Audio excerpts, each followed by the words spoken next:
తలకాయ కూర కోసం స్టవ్ ఆన్ చేసుకుని గిన్నె పెట్టుకుని కొంచెం ఆయిల్ వేసానండి. అందులో ఇప్పుడు గ్రైండ్ చేసుకున్న ఉల్లిపాయ పేస్ట్ వేసుకోవాలి.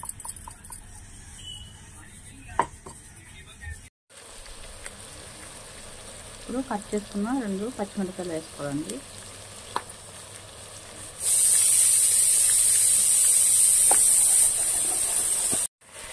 ఉల్లిపాయలు కొంచెం ఫ్రై అయినాయి కదా, ఇప్పుడు దంచి పెట్టుకున్న కొంచెం అల్లం వెల్లుల్లిపాయ పేస్ట్ వేసుకోవాలి.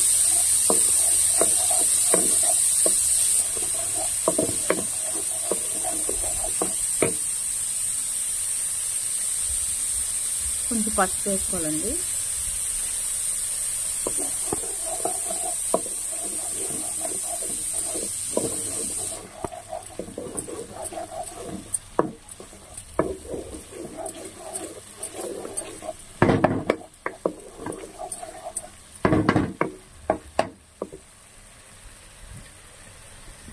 ఇప్పుడు మగ్గిపోయినండి, అల్లం పేస్ట్ కూడా ఫ్రై అయిపోయింది. ఇప్పుడు మనం నీట్గా కడిగి పెట్టుకున్న తలకాయ మాంసం కూర వేసేసుకోవాలండి.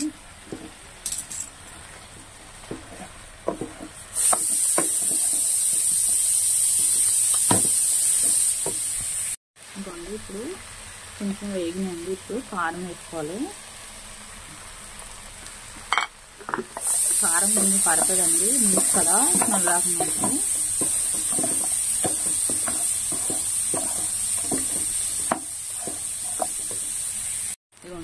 ఇప్పుడు కారం కూడా మగ్గిందండి కొంచెం. ఇప్పుడు వాటర్ వేసేసుకోవాలండి. నేను వేడిలో మరగబెట్టాను, ఇవి వేసుకుంటే తొందరగా ఉడికిపోతుంది కర్రీ.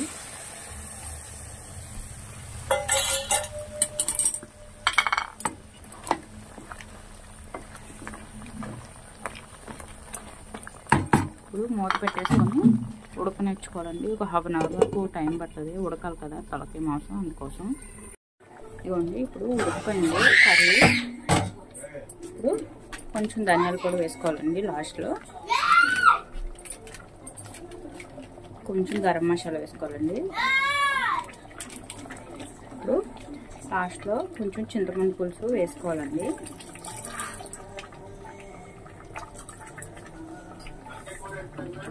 తెస్తున్నాను,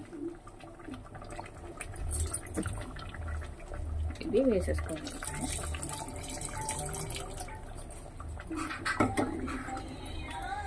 ఉడికిపోయింది. ఇప్పుడు కొంచెం కొత్తిమీర వేసుకోవాలండి. అంతే అండి, కర్రీ అయితే రెడీ అయిపోయింది. మీకు కనుక నా వీడియో నచ్చినట్లయితే ప్లీజ్ లైక్ చేసి సబ్స్క్రైబ్ చేసుకోండి.